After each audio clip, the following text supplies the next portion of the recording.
بسم اللہ الرحمن الرحیم وللہ غیب السماوات والارض،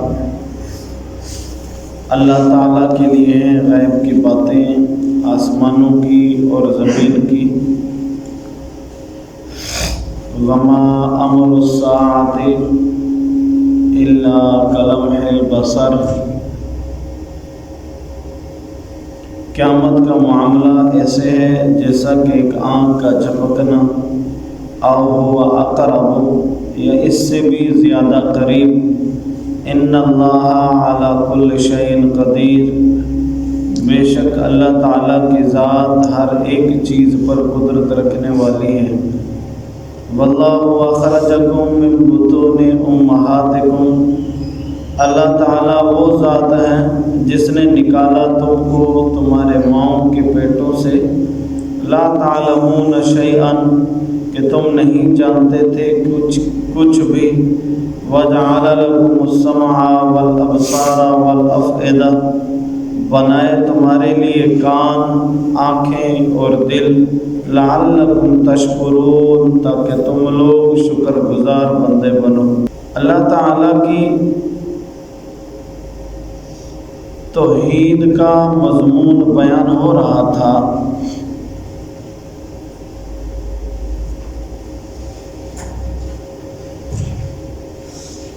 پچھلے ایک رکوع سے اللہ تبارک و تعالیٰ نے اسی ایک مضمون کو بیان فرمایا۔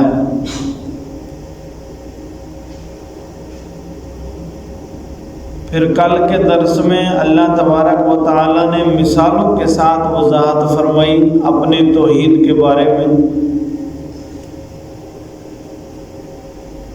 دین اسلام کے اندر مین یہی مسئلہ ہے، توحید باری تعالیٰ کا۔ انبیاء علیہم السلام جتنے بھی تشریف لائے، تمام کا مقصد صرف یہی تھا، اللہ تبارک و تعالیٰ کی توحید کو عام کرنا۔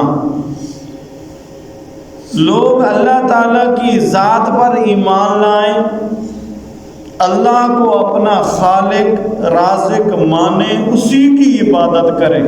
تو اس لیے اللہ تبارک و تعالیٰ نے توحید کے مسائل پر بہت زیادہ زور دیا۔ اگر یہ عقیدہ اہل ایمان کا درست ہو جائے،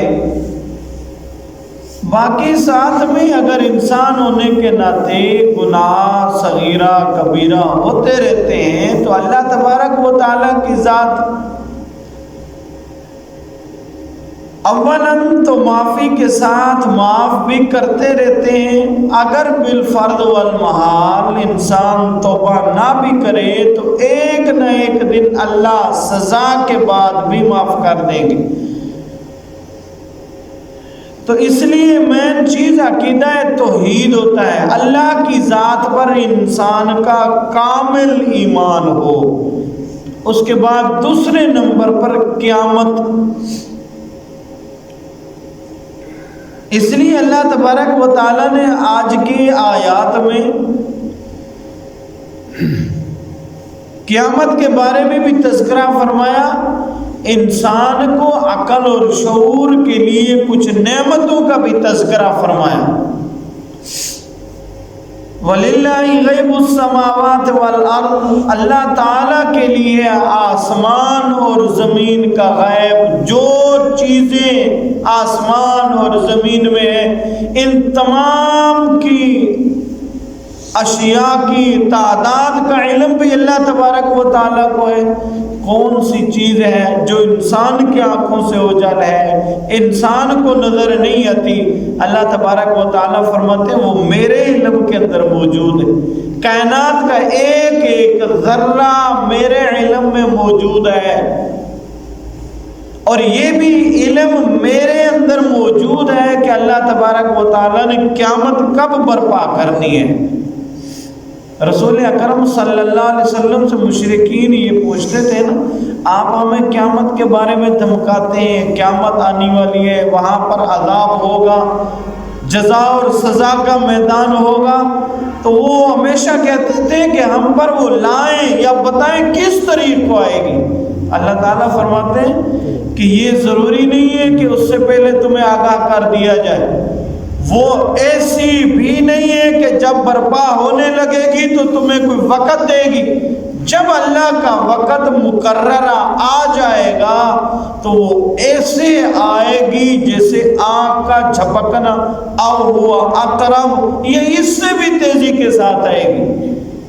یعنی جب قیامت اللہ تعالیٰ برپا کریں گے تو پھر مہلت نہیں دیں گے کسی کو کہ اپنے کیے کرے پر اب پانی پھیر کر تم توبہ کر لو۔ اسی لیے اللہ تبارک و تعالیٰ فرماتے ہیں اب ہاں تمہارے پاس یہ فیصلہ کرنے کا وقت ہے، تم اپنے گناہوں سے، اپنے رویوں سے رجوع کر سکتے ہو، اپنے اعمال سے تم رجوع کر سکتے ہو، صحیح راہ راست پر آ سکتے ہو۔ اگر قیامت کے انتظار میں رہے تو پھر قیامت جب آئے گی وہ وقت نہیں ملے گا۔ دوسری بات یہ، رسول اکرم صلی اللہ علیہ وسلم نے فرمایا من ماتا فقد قامت قیامتہ، جو بندہ دنیا سے چلا گیا، وفات پا گیا، اس کے لیے قیامت تو برپا ہو گئی۔ اب دنیا کے معاملات تو ختم اس کے لیے، مرنے کے بعد تو سارے آخرت کے معاملات ہیں، نیک اعمال برے اعمال تب بند ہو گئے اس کے۔ مطلب یہ کہ مرنے کے بعد اب آخرت میں حساب اور کتاب ہی ہوگا اور تمہیں کوئی مہلت نہیں دی جائے گی۔ اس لیے اللہ تبارک و تعالیٰ فرماتے ہیں اللہ ہر ایک چیز پر قدرت رکھنے والا ہے۔ تمہیں یقین ہے کہ اللہ تعالیٰ نے قیامت کے دن حساب اور کتاب کرنا ہے، اب اپنے اعمال پر ابھی سے سوچ اور بچار کرو، ابھی سے فکر اور غور کرو ہم کن درجات کے اندر ہیں۔ آگے اللہ تعالیٰ نے انعامات کا تذکرہ فرمایا واللہ اخرجکم من بطون امہاتکم، اللہ کی ذات وہ ہے جس نے تمہیں ماؤں کے پیٹوں سے نکالا۔ کتنی بڑی ذات ہے کہ تم اب بھی اپنے اعمال میں غور اور فکر نہیں کرتے۔ اللہ تعالیٰ نے تمہیں ماؤں کے پیٹوں سے نکالا، لا تعلمون شیئا، تم کچھ بھی نہیں جانتے تھے سوائے اس فطرت کے اللہ تعالیٰ نے تمہیں علم دیا تھا، فطری طور پر تمہیں یہ چیز تمہارے اندر ڈال دی تھی، سوائے رونے کے تمہارے ہاتھ میں کچھ بھی نہیں تھا۔ جتنے بھی جاندار ہیں ان میں سے انسان کا بچہ واحد ایسا چیز ہے جو بے بس اور لاچار ہوتا ہے پیدائش کے وقت۔ اللہ تعالیٰ فرماتے ہیں تمہارے ہاتھ میں کچھ بھی نہیں تھا، نہ تم کچھ جانتے تھے، اللہ تعالیٰ نے تمہیں کان دیے سننے کے لیے، آنکھیں دی تمہیں دیکھنے کے لیے، والافئدہ دل دیا تمہیں سوچ اور وچار کرنے کے لیے۔ لیکن ایک انسان ہے کہ جو ناشکرہ بن بیٹھا۔ اللہ تعالیٰ نے تو کان اس لیے دیے تھے وحدانیت کو سنے بندہ، ان کانوں سے سن کر جتنا اللہ کی وحدانیت کا علم انسان کو ہو سکتا ہے، دنیا کا علم ہو سکتا ہے، باقی کسی چیز سے بھی انسان حاصل نہیں کر سکتا۔ ان کانوں کے ساتھ اللہ تعالیٰ کی وعیدیں بندہ سنتا ہے، کانوں کے ساتھ بندہ عذاب اور جزا کے معاملات سنتا ہے۔ پوری دنیا کا اکثر علم جتنا بھی انسان حاصل کر سکتا ہے وہ کانوں سے کر سکتا ہے۔ تو واحد ذریعہ ہے علم کا۔ اللہ تعالیٰ فرماتے ہیں یہ میں نے تمہیں دیا، تم نے ان کانوں کے ذریعے سے اپنا شعور حاصل کیا۔ والابصار، آنکھیں دی، تم نے آنکھوں کے ساتھ اللہ کی نشانیاں دیکھنی تھی، اللہ کی وحدانیت تم پہچانتے اگر تم دیکھتے، تم نے نہ دیکھا۔ والافئدہ، دل دیا تاکہ تم سوچ اور وچار کرو، اللہ کی وحدانیت کو پہچانو۔ لعلکم تشکرون، تاکہ تم لوگ شکر گزار بندے بنو۔ اصل اللہ تعالیٰ کا مطالبہ یہی ہے کہ بندہ اپنے خالق کا اتنی نعمتیں وصول کرنے کے بعد شکر گزار بننا چاہیے۔ عبادت صرف اس ذات کی کرنی چاہیے، گناہوں کی طرف، نافرمانیوں کی طرف انسان جانے سے بچے۔